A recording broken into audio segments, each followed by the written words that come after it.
Our panel will be composed of questions and answers about subjects that really has been catching our attention in the modern times. Love your planet so it can love you back. To formulate the questions that all of us have in our minds, I have the pleasure to introduce João Korngold. João Korngold is one of the founders and directors of the Spiritist Group of New York and the Spiritist Alliance for Books. He started studying Spiritism more than 20 years ago and has been one of the directors of the mediumship meeting for the past 15 years. He's also responsible for study groups at SGNY that focus on the basic books of Spiritism and on the André Luiz collection. He has been giving lectures on Spiritism in Portuguese and English for the past 10 years. João Korngold is an engineer and has been working as a banker for the past 25 years.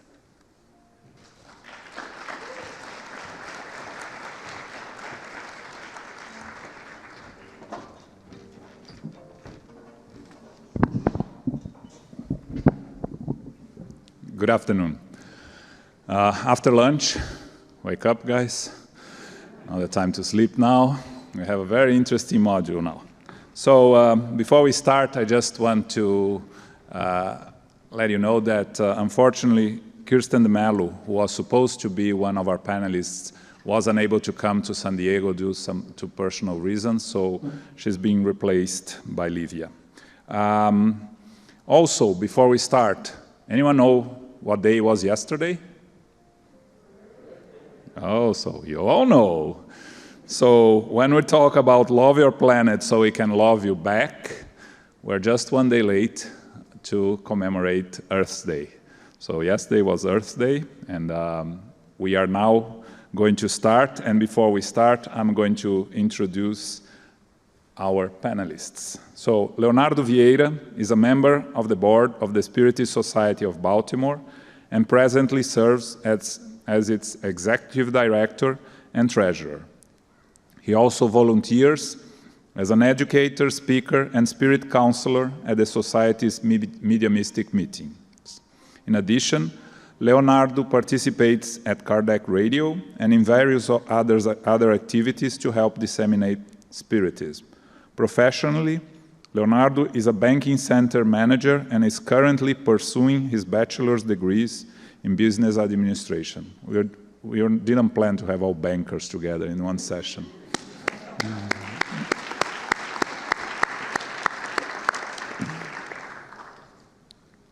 Livia Trevisani, let me find it here, sorry. Livia Trevisani is a Brazilian-American spiritist with a degree in microbiology and molecular biology from the University of Central Florida, a degree in linguistics and education from the University of São Paulo, and in a specialization in translation from the Ibero-American College, São Paulo, Brazil. Livia became a spiritist when she turned 15 years old. At 17, she became a spiritist worker. She completed 12 years of Spiritism studies at the Spiritist Federation of São Paulo. She came to the US in 1992, and she's a co-founder of the Allan Kardec Christian Spiritist Center and the founder and president of the Peace and Knowledge Spiritist Center, a 17-year-old organization in Orlando, Florida. Livia.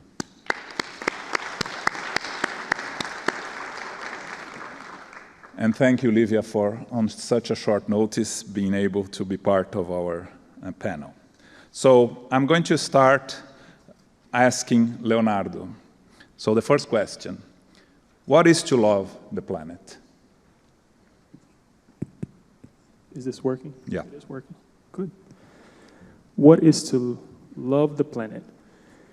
It's very interesting question because it involves love, a feeling that we're still trying to understand, and we saw here with some of the speakers, we every day encounter this in the studies of our Spiritist centers, in life in general, to develop this feeling, to really correspond to the teachings that we go through as well. So it's kind of hard to for us to say that, what is to love. But what we can bring is that what we learn through the difficulties of life, what we learn as well with the teachings, not only at our Spiritist Center, but life in general, right? That we have a responsibility for ourselves, we have a responsibility for one another. And with doing so, we also have to respect our friends, or one another, ourselves, as we saw earlier today too. And I think this is the way that we would like to answer this question, that if we want to love, and it's so hard to do it yet or to understand, it comes to mind a teaching of Emmanuel, right? When Emmanuel tells us that love is the law of life. And we know so little about this law. We're still trying to understand it. But in that ideal, I think that respect is everything. As we learn to respect, as we learn to love ourselves and love our neighbors, I think we will be able to one day develop this idea of love. In general, love our fellow beings, our family members, our friends, love the environment in general, right? Spiritism brings to us on the chapter 15 of the second part of the Spirit's book, the different kingdoms, right? The mineral kingdom, the vegetable kingdom, the animal kingdom, right? And these kingdoms, they are through the millennia, they are going through the transformations to one day become an individualized spirit. So we owe to them our respect, we owe to them our love, so they can develop themselves and grow as we are here today. So respect, learn how to respect, and one day perhaps we will be able to have a better understanding what is to love the planet. Thanks, Leo. Livia, how does Spiritism view the care of our planet by its inhabitants? Spiritism views the care of the planet as a moral duty. As a matter of fact, it's a moral imperative, because it's just the right thing to do. We all gonna be living many lives, and we will be back to this planet. And if we are not truly touched by the notion of love for the care of the planet, eventually we will be touched by reality, because the children of our children's children will be us. So the idea is for us to take care of this planet above all because of our high ethical values of love and care for one another. But again, if we are not truly in touch with that feeling and that responsibility, we definitely will be touched with reality of living in a planet carelessly handled to us in future generations for people who are not caring for the planet. The good news is that changes are being made. People are changing. The awareness to the environment is changing. And there are several conscientious and very practical measures that are changing the care for the planet per se. But the idea of caring for the planet in terms of a Spiritist view goes beyond the care for the physical side of the planet per se, goes beyond physical pollution. We are more even preoccupied with the pollution caused by the way we think and feel and care for each other. So there is something that Spiritism talks about, which is mental pollution. This is big. This is new. People are not truly aware of that. This is our part as the Spiritists, to bring this level of awareness. There is a passage in the book, The Messengers, that we have Andrew Lewis volitating, flying through a major city, and his instructor calls his attention to cloud-like lumps above the city. And the instructor asks him, "Do you know what is that?" And Andrew Lewis says, My goodness, what can possibly be those clouds, black clouds, floating above the city? What the heck is that? And the instructor says, those are gigantic colonies of mental colonies of bacteria produced by the way people think. Those are condensations of mental inferior vibrations that are just swarming above cities. So we do know that pathogenic microorganisms cause disease in our bodies, but now we are also aware that these bacteria in the spiritual level also can cause illnesses at the mental level. So that's where Spiritism can cause a major effect. Because we can, through the education of the soul, the education of the spirit, promote the change of people's hearts. And when that changes, when the heart changes, when the way we see each other changes, the level of awareness, responsibility, and cooperation with each other toward the planet will be a natural thing. Thank you, Livia. Very good answer. So, Leonardo, why should I worry about the planet if we are all of the spiritual nature? It's very interesting that we hear this all the time, right? This idea that, oh, we're a spiritual nature. I don't have to worry about matter, the environment. We're only here temporarily. We come and go. It's just a matter of time before we part. It is true, right? It's all true. We know that. But it goes back to the idea of responsibility in a way. Truly, we are divine. We are of a spiritual nature, more divine than anything else, because we're created by God. Each one of us and everything else that we see in the universe, all the elements, everything has been bestowed upon us for us to change, for us to recreate, reproduce.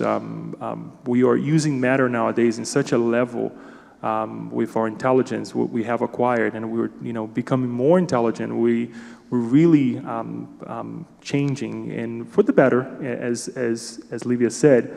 But this also have a level of consequences. Whatever we do, it will create a series of consequences, right? The actions and reactions of life. So we have to vibrate well. We have to make sure that we are making the right steps, we're making the right decisions for the now and for the future as well. It brings the idea of, when we talk about ecology, when we talk about the nature in general, nowadays, the idea of sustainability, right? The idea that we still have to produce, we still have to make sure that we're sufficing our needs, but also not destroying what's in the environment for those who are to come. And those who are to come, perhaps, would be one of us, as we know it. So we have to make sure that we're creating this idea of sustainability in our lives, in whatever we do, because even though we are of this spiritual nature, we are responsible for what we have in our hands right now. And again, we'd like to emphasize, as we learn with Spiritism, that we'll have to come back. So if the action is of a negative action towards matter, towards the environment, guess what? The outcome will be negative towards us as well. So we have to make sure that we stop and ponder. Yes, it's matter. Yeah, it's temporarily, but whatever I do now, it will have major consequences, as we are seeing now, correct? Since the Industrial Revolution, we have taken a turn that is, unfortunately, very negative, but we're making changes, little by little. We're making changes, and I think more than ever, with Spiritism nowadays, we have a tool that will allow us to perhaps engage in this turn much faster and much more effectively as well, in this idea of sustainability, this idea of polluting, not polluting really, and doing the right thing for the environment, and taking care of the self, the spiritual nature. Thanks. So, Livia, challenging you based on what we discussed. Isn't it true that according to the law of destruction, things need to be destroyed anyway? So aren't we just helping it all along? Yeah, we are helping quite all right. Very much so, unfortunately. The law of destruction is a law of nature. It's a divine law. It's one of the laws described in the Spirit's book as one of the ethical laws. And the Spirits do tell us that destruction does make room, gives way to regeneration, renewal of the planet. So destruction has its place. But the thing is that what we truly call destruction actually is nothing but a renewal, a transformation of the planet. So yes, destruction is a need of nature, but it's not our part to cooperate in this process. It's a completely different perspective. And to think and to infer that we should be cooperating in destruction of the planet is just a new conclusion from sick minds. Our part, to say the least, our part is to understand that if destruction is necessary, yes, the Spirits do tell us that there is this law of destruction, and when I'm referring to the Spirits, for those who are new to Spiritism, I'm referring to the Spirits that put together the codification, the Spiritist codification. So they do tell us there is this law of destruction, but along the way there is another law that is called the law of preservation. And this law exists exactly to prevent premature destruction. So our part is to cooperate with nature, with the planet, take care of the planet, and let God's hands take care of the rest. Thanks.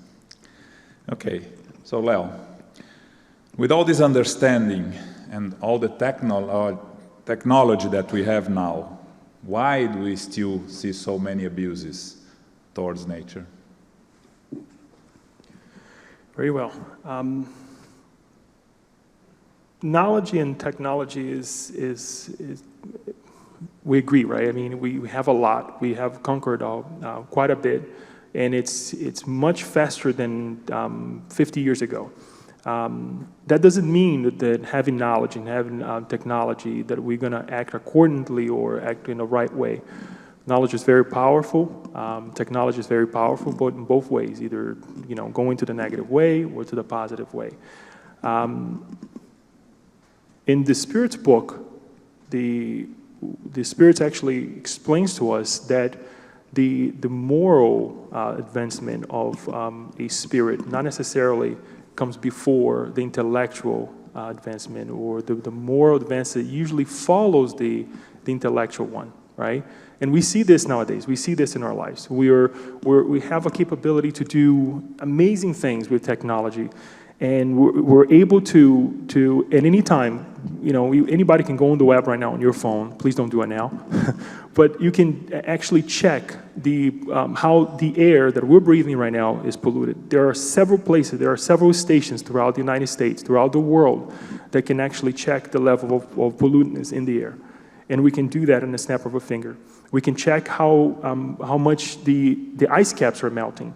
We can do all these calculations, but yet we're still butting our heads when we have to make decisions to take care of the environment, to take care of our lives. However, it's important that we come to a level of understanding of what's good and what's bad, following the teachings that we see in the Spirit's book, so we can make better choices. And I think this is what's happening right now. We're able to, all throughout, through science, through religion, we see now the church even come and saying, guys, we need to do something.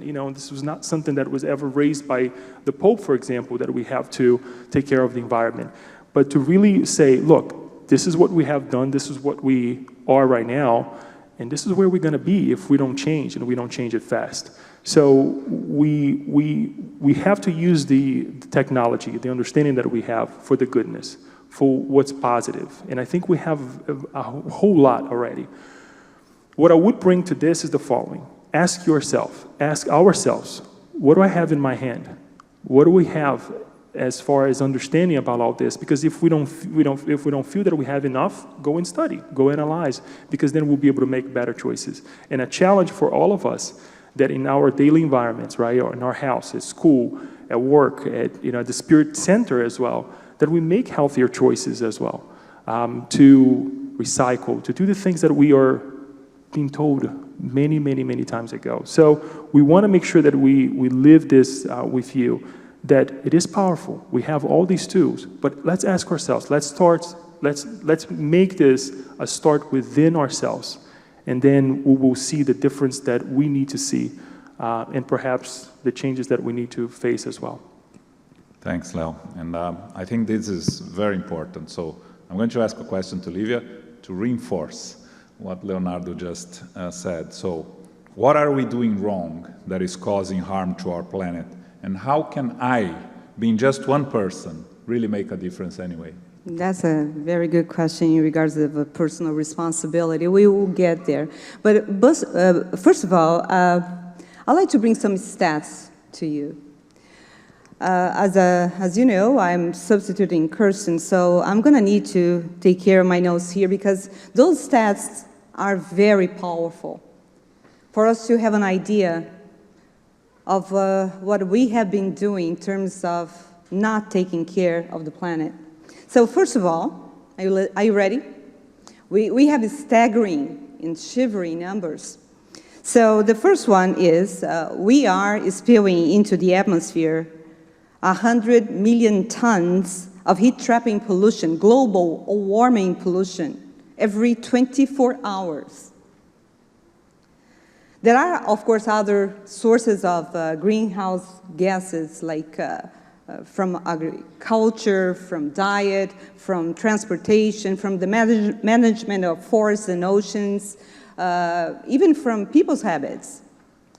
But the main source of all this global warming that we are experiencing now is that we have 85% of all energy used in the planet from carbon-based fuels. 85%.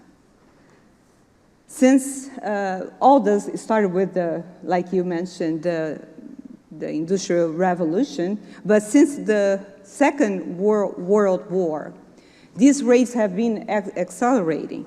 So we have, for example, and this is big, this is huge, we have accumulated amount of man-made global warming pollution in the atmosphere. In these following numbers, we are talking about 400,000 Hiroshima-class bombs being spilled in the atmosphere every day, 365 days a year. So imagine one heat released by one nuclear bomb explosion.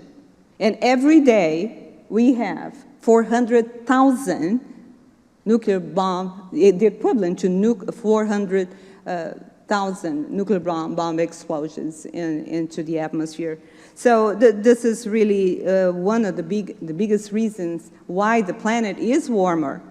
Of course, the planet goes through natural cycles of heat and cold. That's how one of the ways it renews itself. But what we're talking about here is man-made pollution, man-made transformation, and not for the best.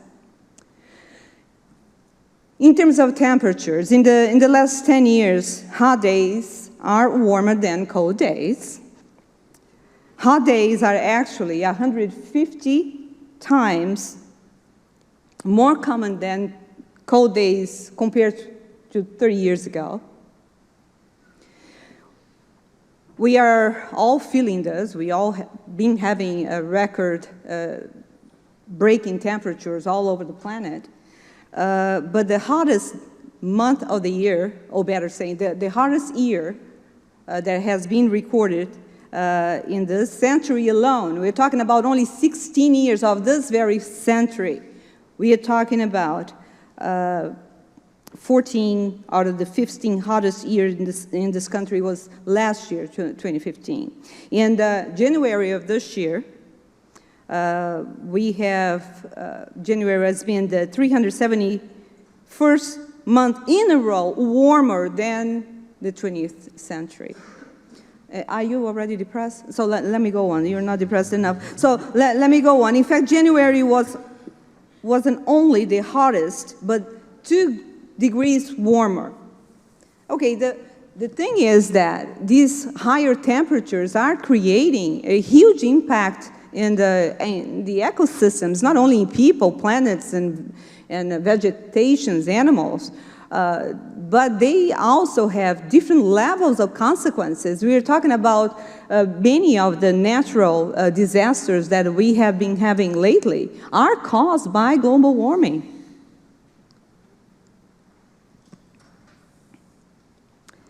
And in January this year, as a matter of fact, every January, we have a forum in Davos, Switzerland. It's called the World Economic Forum. The economists do mention, as a conclusion, that the climate crisis that we are experiencing right now is the #1 risk to global economy. So what do we see with all this effect in the ecosystems? What we see too is geopolitical changes that are really hurting the planet. For example, the 2006 Syria drought caused not only food and water shortage, but also was the beginning of the refugee crisis that we have been seeing lately. So the taking care of the planet is a huge responsibility of nations and of communities, and we do need to act. And people are already acting, as we mentioned in the beginning of this panel. I'm going to give you the good news. So everybody leaves here in a good mood, right? All right, so there are good news, and I will give you just some of them, and we will finish, because time is a beautiful thing, but it goes fast. The good news is, #1, we had the Paris Agreement was a major breakthrough toward a commitment of nations turning away from fossil energy. Wind and solar power has been growing a steady and in an astonishing pace. As a matter of fact, in an exponential rate. I can give you an example. Germany, for example, they had 80% last December of the whole energy generated in the country from solar and wind panels, better saying resources. The energy of batteries, the energy storage are coming from batteries, becoming more and more cheaper. And so this is also in a steady growth. And not to get you too tired, but this is interesting. The business community is also noticing all this, and there has been an explosion of investments.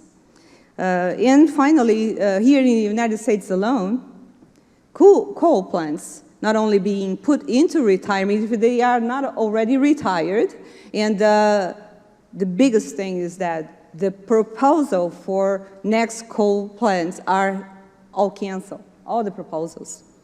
So what do we see? That taking care of the planet is not only a moral obligation, a moral duty, but also makes practical sense. And to finish, I'm a Republican, but I love Al Gore. So I'm going to bring up a saying, and all these stats come from a phenomenal TED Talk from Al Gore delivering the TED Talks. It's worth every single second of it. He says, some still doubt that we have the will to act. But I say that the will to act is itself a renewable resource. And the Spiritism, my friends, Spiritism taps into this resource because the education of the Spirit is the biggest renewable resource we have to help the planet, to promote the evolution of our beloved blue planet. Thank you very much. Thanks, Livia.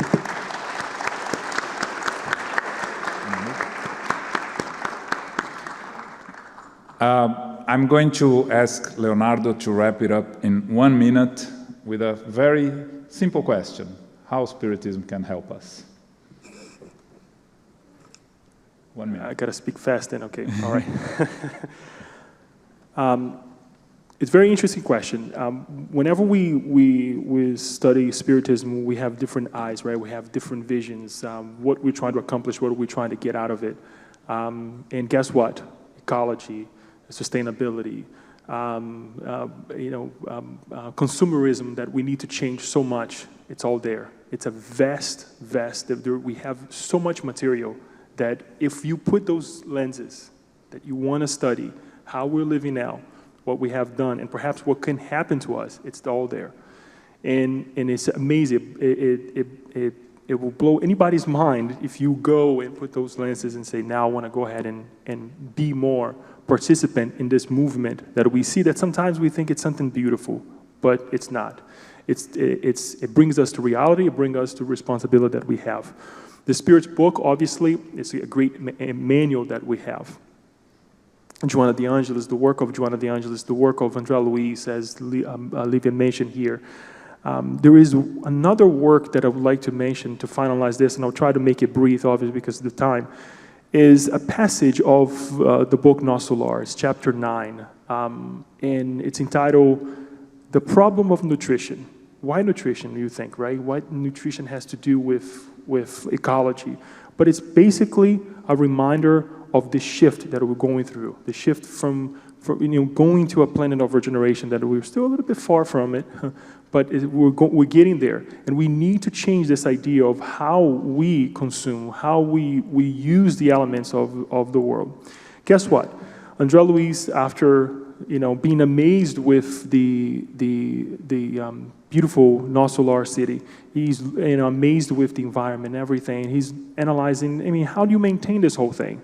What about, what they need to eat and so on and so forth. And Lysias, which is the mentor who is kind of the friend who is walking him around, kind of start telling a story that Nosso Lar wasn't exactly what we see nowadays, right? They had a lot of work. They had a lot of work to do and to become the transitional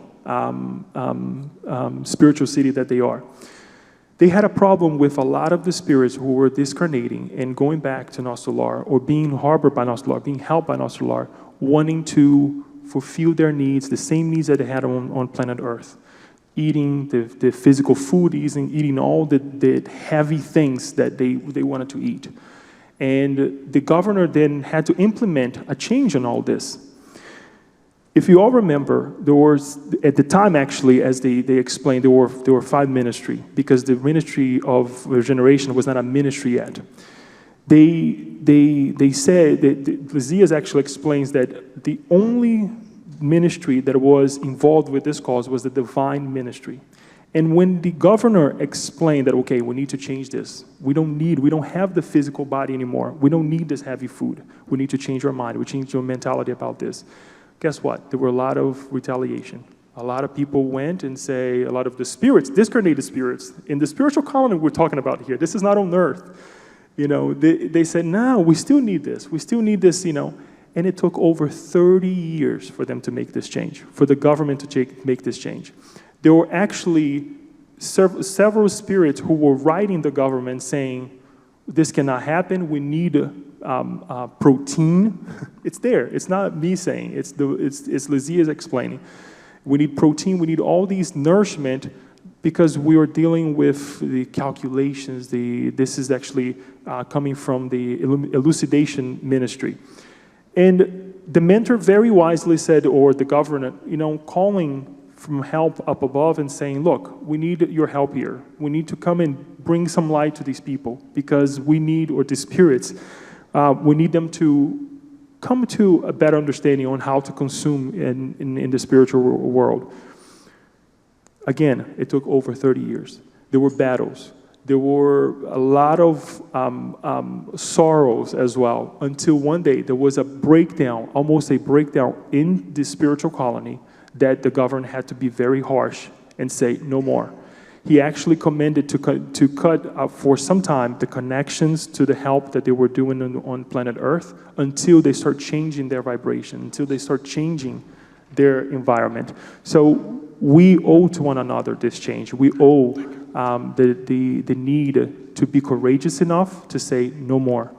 So it's one example. And the final that I would like to say, I'm sorry about the time, and I promise in 1 minute, is that Joanna de Angelis brings the example in the book After the Storm, that Jesus, the greatest ecologist that have walked on earth and is still with us, is calling us right now to make these changes, to be courageous enough to make these changes in our lives and the lives of others. And a challenge that we leave with you, bring these teachings to the Spiritist Center, to our children, to one another. Thank you. Thank you, Leonardo. Thank you, Livia. Thank you all.